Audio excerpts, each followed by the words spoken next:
Okay, so what are we going to talk about? First of all, I'm going to look at some definitions and some other terms that we use when we're talking about academic misconduct. Then we'll look at a few reasons why students plagiarise. We'll look at some examples of plagiarism, if they are plagiarism or not. It's up to you to decide. Then we'll think about how students plagiarise, and more importantly, we'll think about how we can avoid it, sort of from the teaching side, but also from the student's side. So for those of you that do know me, you will know that none of my lectures ever have me doing all the work, okay? Those of you that were in Osama's lecture yesterday, he said the same thing. He likes to be a facilitator, I like to be a facilitator. I don't like to have to do all the work because I get embarrassed when everybody's looking at me. So I'd like to start by having you think very briefly about what you understand by these terms: plagiarism, collusion, falsification, and replication. So if you spend just 1 minute talking to your partner or partners to see if you can come up with some ideas of what those are. On you go. Okay, let me just stop you there because obviously time is going on. Do we have any ideas what we mean by plagiarism? Plagiarism is a fraud in texts. It is fraud in text. Can you expand on that a little? If you use any part of someone's text without any altering and changing words and using it completely in your own text. Okay, nearly. We'll have a look at a definition of it more closely. Let me just move on to the next one. What about collusion? No ideas? Unfortunately, we have not such a notion. Oh, I'm sure you do. You just don't realise it yet. Falsification? Say again? Something bad. Something bad? Definitely. Sorry, Anne. No, I just wanted to say that it is maybe mistreatment of somebody's idea. Maybe. You build up a theory which is totally untrue. Yeah, which is untrue, which actually is not the reality itself. It's not true. Maybe lying about the results of some experiments. Ah, now we're getting very warm, yes. Okay, what about replication? Any ideas? Reproducing. Reproducing, copying out Copying out what? the ideas, the parts of the It's a little bit more than that. Material objects? Well, maybe, but we'll have a look at them. Basically, these four terms are terms that we use in Britain and generally for academic misconduct. Academic misconduct, in short, is you've been a naughty person. And you can get into trouble for it. But what do they really mean? So, these definitions are taken from our academic misconduct information at Southampton Solent. And plagiarism, as we basically rightly said, is where a student incorporates another person's or body's work by unacknowledged quotation. That's the important thing. We can put the words into our text, but it's when they're not acknowledged that it's a problem. So by unacknowledged quotation, paraphrase, imitation, or other device in any work submitted for assessment in a way which suggests that it is the student's original work. So again, we can put things in, but if I make it clear that it's not my work, that's okay. If I don't, then it's not okay. So this can include failing to acknowledge the source of a quotation by referencing properly. So it could be that I put some information in, but I just don't actually say who it's from.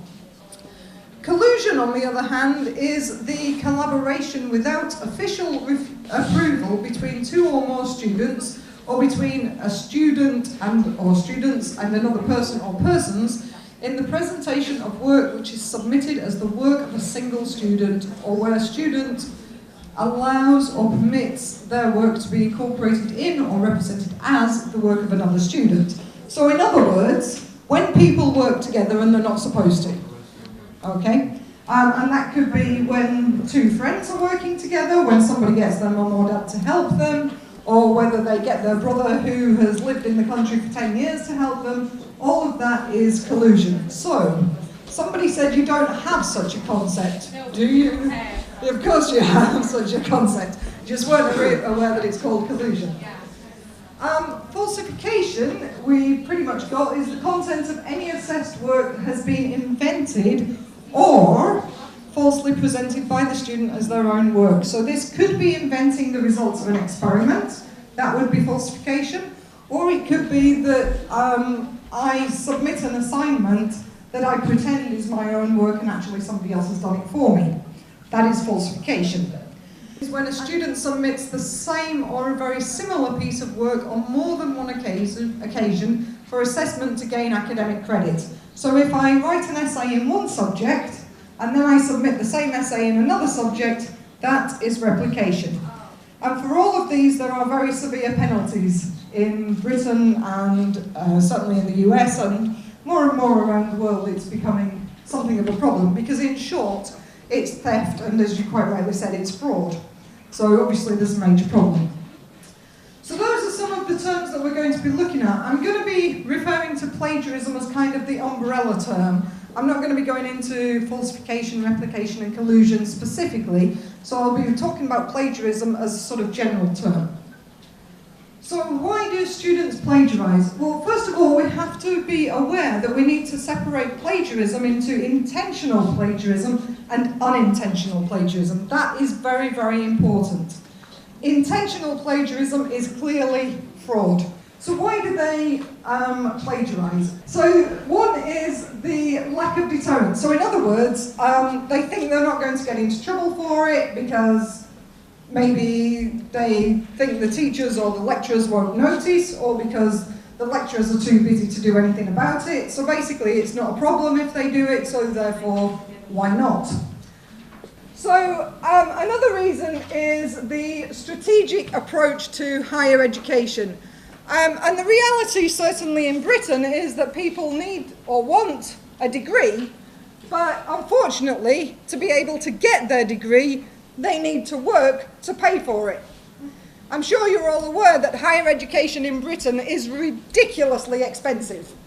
And so, you know, basically people need to work, and they have to sort of combine the two things, and sometimes, unfortunately, needing employment, or rather needing money, has to take precedence over their studies. Therefore, they don't have time to write the essay.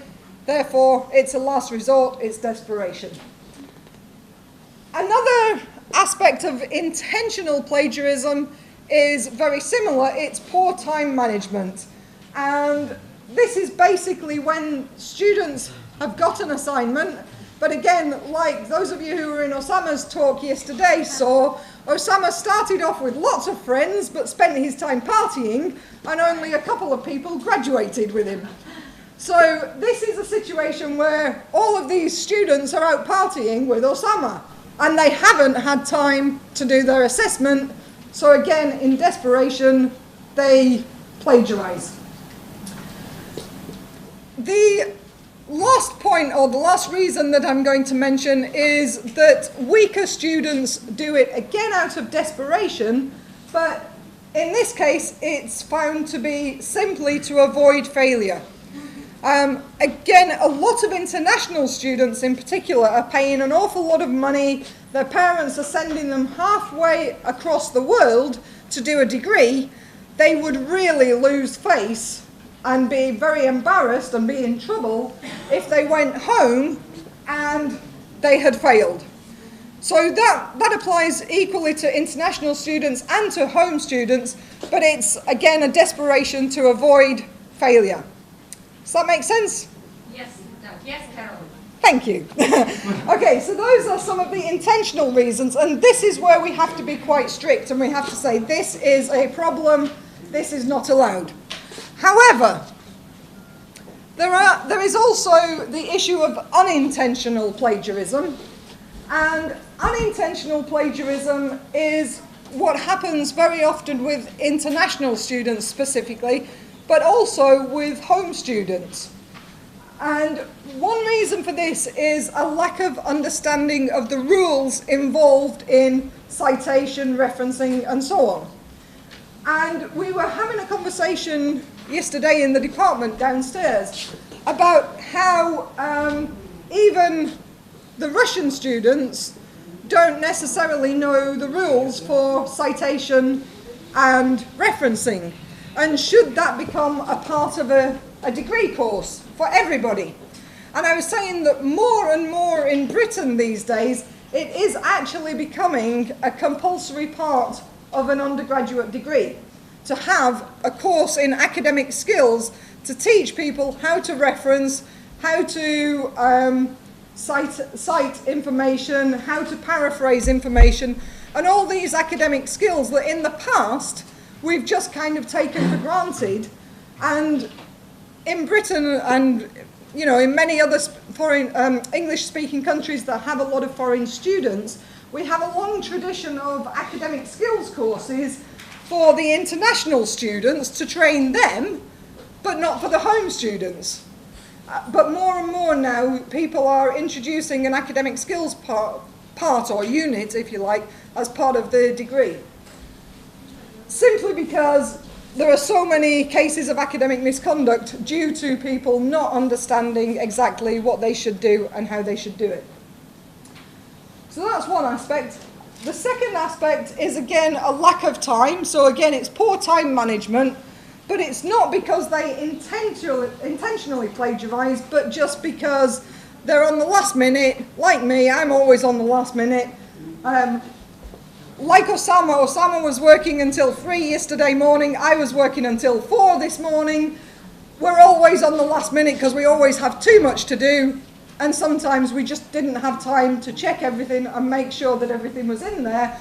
But it's not intentional. The third reason that I'd like to cite is cultural differences. And this depends on the academic background that you're coming from. Again, in Britain, there's a long tradition that, academic misconduct is a bad thing. You have to cite people's work, and that's the same in many other countries. But in some countries, it would actually be considered a positive thing to basically take your lecturer's words and put them straight into your assignment. That is a kind of form of flattery. So by doing that, in some countries, the students get better marks. But obviously when they then come to Britain, this suddenly becomes a problem. So it's not being aware of the differences in the academic culture is another reason. And then the last reason that I would like to cite here is cryptomnesia, or hidden memory. And this is basically when you read something, you read it a long time ago maybe, and in the meantime it's sort of become so ingrained in your thoughts that you actually think it's your idea, and it's not. And then obviously that's really difficult because, if it's something that you've known for years, how do you find the source for that? You can't go back 15 years when you first heard about the concept. So basically it becomes this idea of, well, it is my idea, and you think it's your idea, and you think it's a new idea, but actually you heard it somewhere else, and that's a problem too. So what I say to my students is, if in doubt, check and see if you can find evidence to support your, in inverted commas, new idea. Because the chances are you will have read it somewhere. So those are some of the reasons for plagiarism. Let's have a look now at some examples of plagiarism or not plagiarism. This is the question. I'm not going to go into Shakespeare, but to plagiarise or not to plagiarise, that is the question. So what we have here in the top section is just a small paragraph from the original text by Sarah Cushing-Weigler on assessing. And then underneath, you've got 3 examples. This is where I need Osama's clickers, but they're actually in my hotel room, and I didn't think about it, and I haven't got the software. But we're going to have a little vote as to whether each of these 3 examples is plagiarism or not. So, this first one In a classroom environment, there is less pressure to have reliability in the way it is necessary for large-scale testing. We'll have a show of hands in a traditional manner. Is it plagiarism? Hands up for yes. Yes. Yes, it is. Hands up for no. Hands up for I don't know. There are an awful lot of hands that haven't gone up. Let's try it again. In the same way as Osama can watch his computer to see who has and hasn't voted, I'm watching you lot to see. So, is it plagiarism? Yes? Yes. Is it plagiarism? No. Is it plagiarism? I don't know. Depends how many words running you take as a plagiarism. I'm sorry? How many words running? We discussed it last time. I think it was 5 words, right? Approximately 5-ish. Well, this is actually plagiarism. This is what we would call patchwork plagiarism. Because what the person has done is the structure is exactly the same, but they've just changed odd words. So if you compare it word for word, actually, there isn't a chunk of, say, 5 words that is the same. So you might think that it's not plagiarism, but actually it is, because you have followed exactly the same structure as the original and just used the thesaurus to dot in different words. So yes, that is plagiarism. What about the second one? Plagiarism, yes. Plagiarism, no. Plagiarism, I don't know. Okay, so we're happy that this is not plagiarism, right? Because? Looks. Because it is a reference. There is reference and it's kind of a citation. We've got inverted commas. Exactly. That's the reference. Yeah, so here we've got exactly the same words, and this is where what you said was just missing, that you were exactly right except for the quotation marks. So here we've got exactly the same words as in the original, but because of these little quotation marks, and because of the reference, it's not plagiarism, it's perfectly okay, and actually good practice. So a little tick for that one. What about the third one? As Weigler 2002, page 185, points out, typo! In the classroom, as opposed to large-scale testing, there is less pressure to privilege reliability. Quotation marks can ignore But there's reference. Yeah, this is Maybe some breaking of rules of citation, but not plagiarism. well, someone thinks it's plagiarism, but then it's I also think it's plagiarism. This would get you into trouble in Britain. This would be plagiarism in Britain. Even though you've got the reference here, you have taken the words exactly from the text. And if you're using the exact words, it has to be in quotation marks. So although it looks reasonable, it's not. It's plagiarism. And Osama and I both sit on academic misconduct panels, and this is exactly the sort of thing that we get, where somebody has handed something in that looks okay, but actually would be considered plagiarism. And it's so close. All they needed was 2 little quotation marks, and it would be fine. But because of that, they could risk failing their unit, their course, their entire year's work, or even being thrown out of the university, depending on how many times they've been in trouble for plagiarism. So unfortunately, the bottom one is also plagiarism. Now, I don't expect you can read this. I'm going to read it to you. This is an example of a student essay that I got. And I'm just going to read you a little bit. I want you to decide whether this might be plagiarism or not. So, Bluetooth is not the only device which helps in connecting different devices, but another technology known as Wi-Fi has quite excelled in the very same arena. The main aim of Bluetooth is to connect 2 devices without the use of wires. Like Bluetooth, Wi-Fi also operates with the frequency of 2.4 gigahertz. However, it has been known that Wi-Fi is much affected by the impediments unlike the Bluetooth device. The reason for this is that Bluetooth sends only weak signals of about 1 million watts. If both Wi-Fi and Bluetooth are compared, it can be seen that both the devices have their own uses, which can be helpful at one instance. I'll leave it there. What do you think? Is that plagiarism or not? A very advanced student. Very advanced student. Yes. Plagiarism? Yes. Why? A lot of technical characteristics. Such as? But these technical characteristics are not someone's... Sorry, just 1 second. Yep. Did I heard something, voltage about voltage, some, physical terms.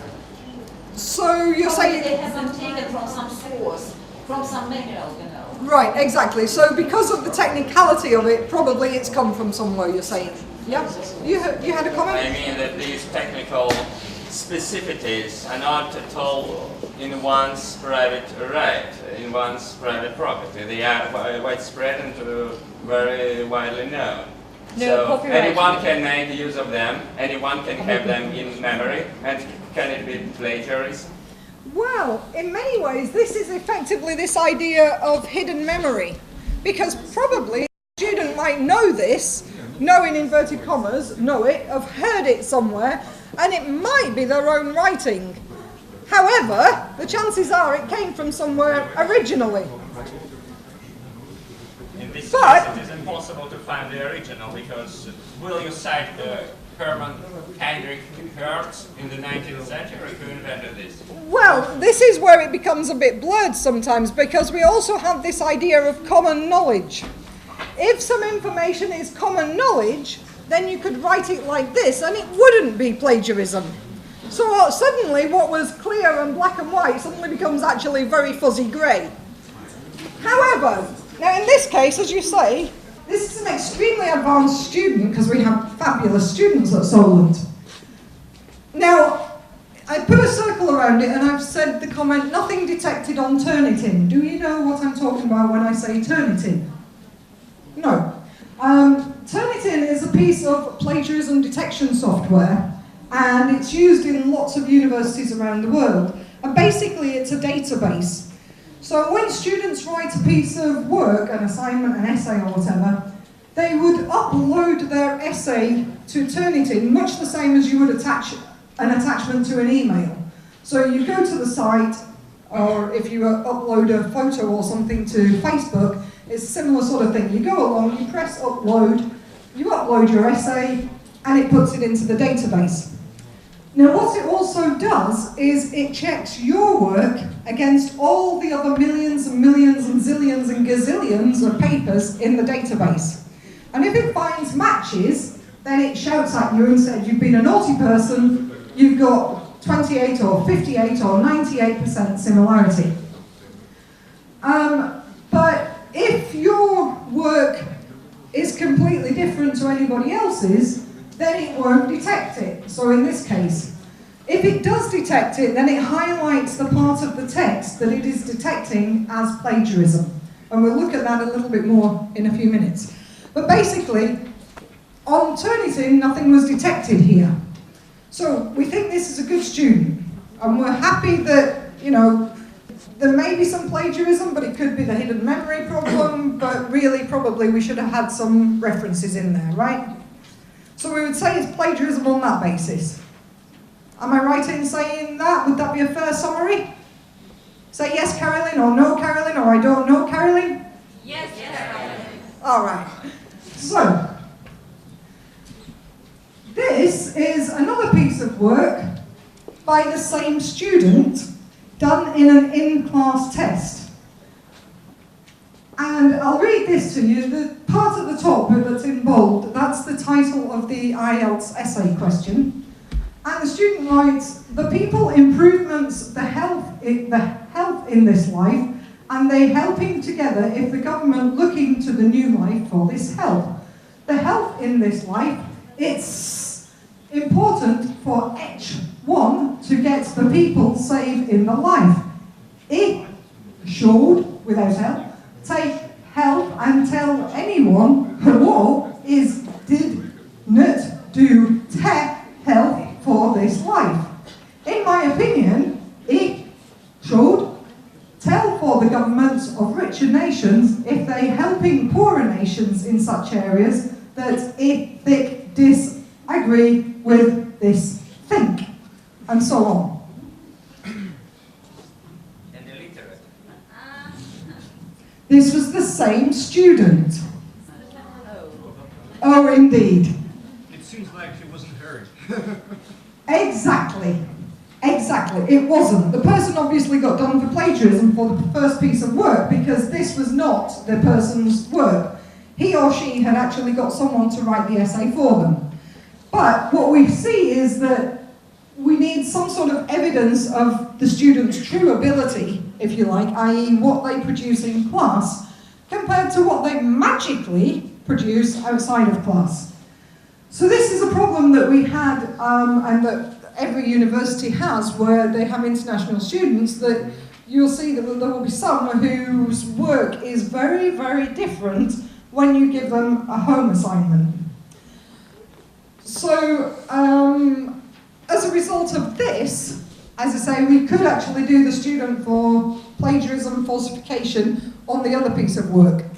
So okay, we could say, well, we might let them get away with it because of the quotation and hidden memory and these kinds of things.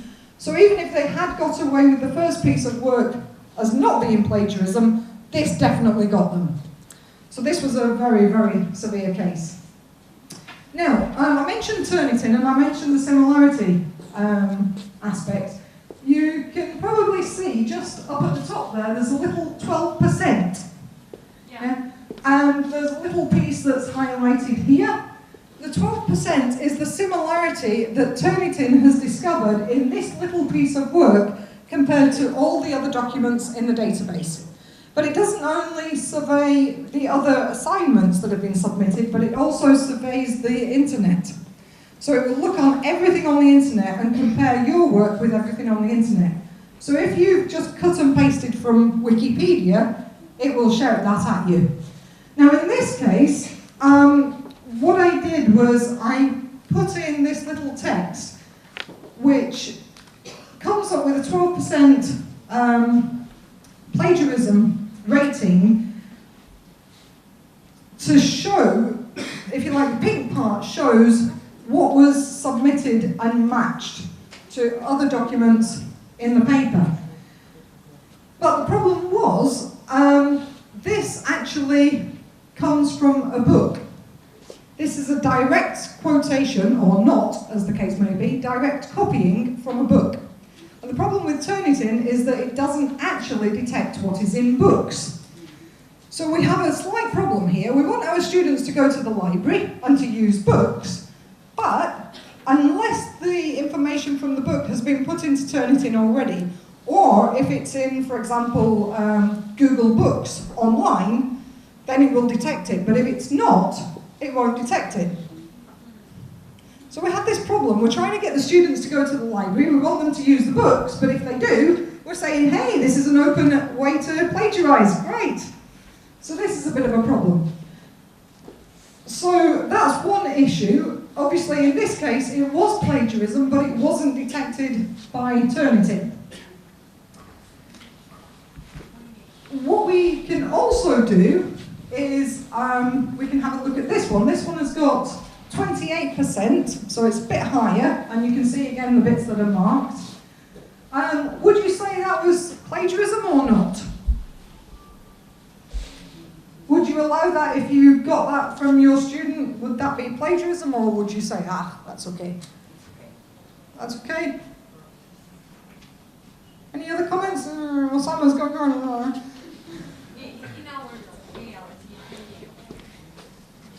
In your reality, it would be okay. Okay. Right. Well, in this case, what I did was I put this piece of text through Google Translate. And then I think I changed it into German. And then I Google translated it back. And what happens, and I'll show you an example later on in Russian, is that through the translation process, it comes back slightly different. And so the only bits that came back as the same text as the original text were the bits highlighted in pink, but the whole thing is plagiarized. So we have to be very careful again. So this is an example of what happens with Google Translate in Russian, and you can tell me how much of a gobbledygook stage is in the Russian. But the top part, we have the original text, then we have the translation into Russian, and then I just copied the translation into Russian, put it back through Google Translate, and I came out with a reasonably different original version. Right. All you can see is that the parts in italics here, these are obviously the same matches, so the exact same words, but you might say, well, that's probably not plagiarism because it's specific terms, again going back to what's and things like that. We've got criterion-related validity, we've got correlation, measures. You know, if we're talking about language testing, which as you know, or most of you know is my area, then those are the kinds of phrases that I would expect to see. But again, it's completely plagiarized because the person has taken the exact original words and put it through Google Translate and just Google translated it back. So, plagiarism or not? Absolutely, but you might not necessarily know it. So how do we do it? Obviously we can buy essays, which is what the first student did. They went out and bought essays, and that is a huge trade. I don't recommend that you do it, by the way, students. We are onto you. We know, don't do it. Okay? They get help, in inverted commas, from their friends and family, or they do it by themselves by, as we've seen, using Google Translate and so on. But Google Translate is sometimes imbecile. It is, it's absolutely imbecilic, absolutely.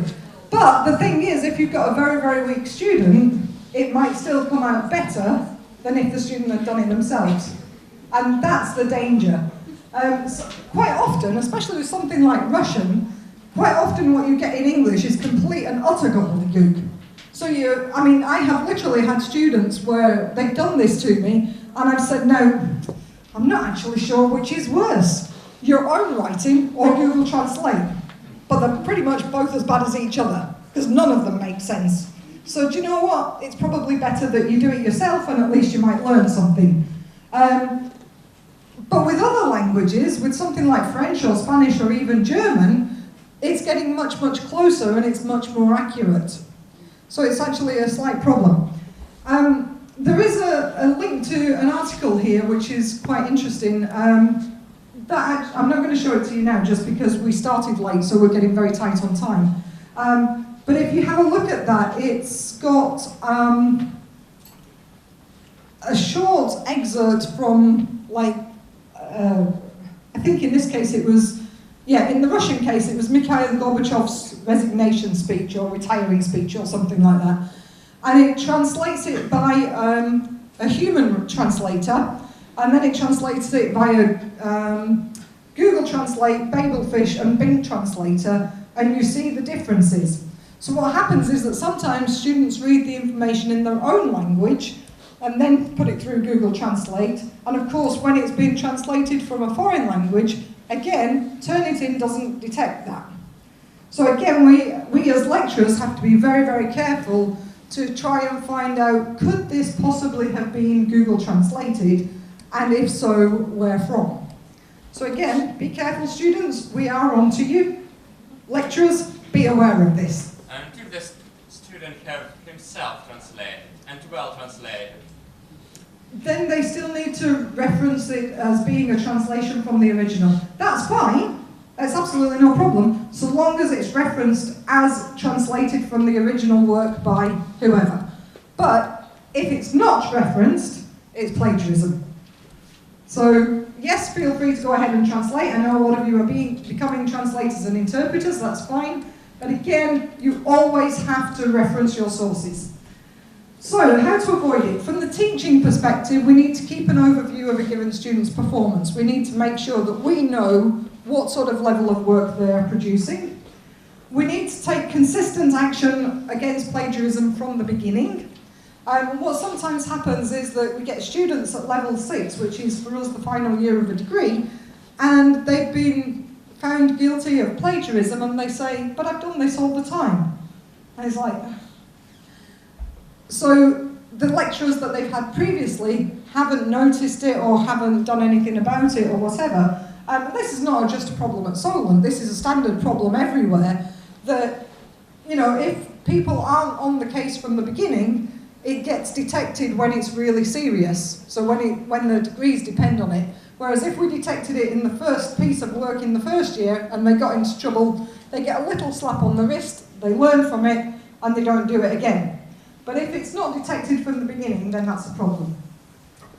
It's also important to have a university policy on what is considered proofreading. So if you take your piece of work to someone to proofread it and just check it for you, compared to where does this become plagiarism / collusion. And finally, as teachers, we need to make sure that the students are aware of the rules relating to academic misconduct and the penalties for breaking them.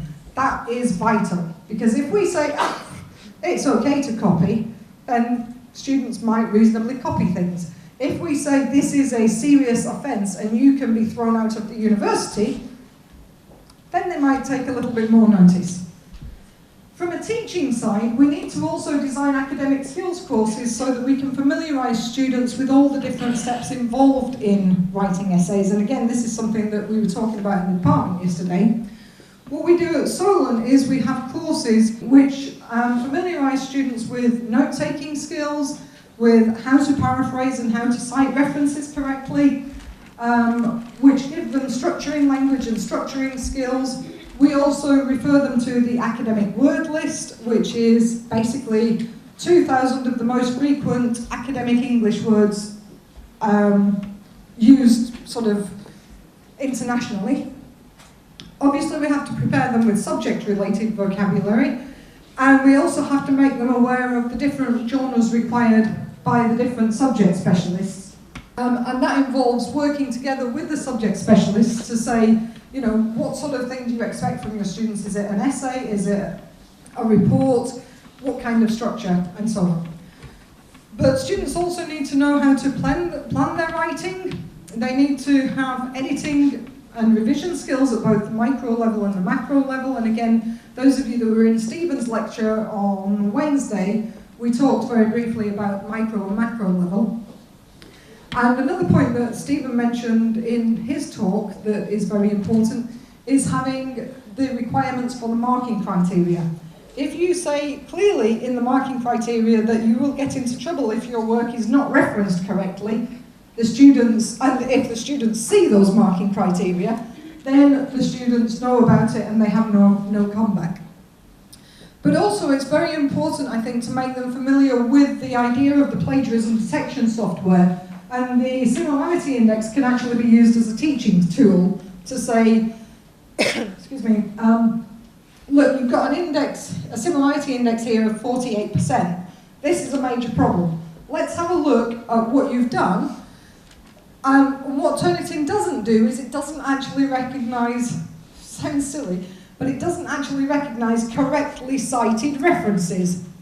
Duh! What is it there for if not to recognise correctly cited references? Duh! But it doesn't. It sees that there's a match, but it doesn't notice the fact that the information is in quotation marks. So again, what you need to do is don't take the similarity index at face value. When you see the matches, have a look. Is it correctly referenced or is it not? If it isn't, then obviously you can use that as a teaching tool to explain to students, look, you know, you can see that every other word here is coming up pink, or blue, or red, or yellow, or whatever it is. So obviously there's some patchwork plagiarism that's going on that you need to be aware of. So you can use that as a teaching tool, but what is important is to start small and build up gradually. If I've got a group of maybe lecturers or students whose English isn't necessarily very good, but I'm thinking more about lecturers in particular, because obviously as lecturers you're subject specialists in your own areas, but not necessarily in English, then if I suddenly say to you, go away and write an 8,000 word paper in English, see you later, then reasonably panic sets in. Whereas if you do it bit by bit and say, all right, okay, let's look at how to write an introduction, we'll start with an introduction. let's look at your first point. Let's start with the next paragraph about your first point.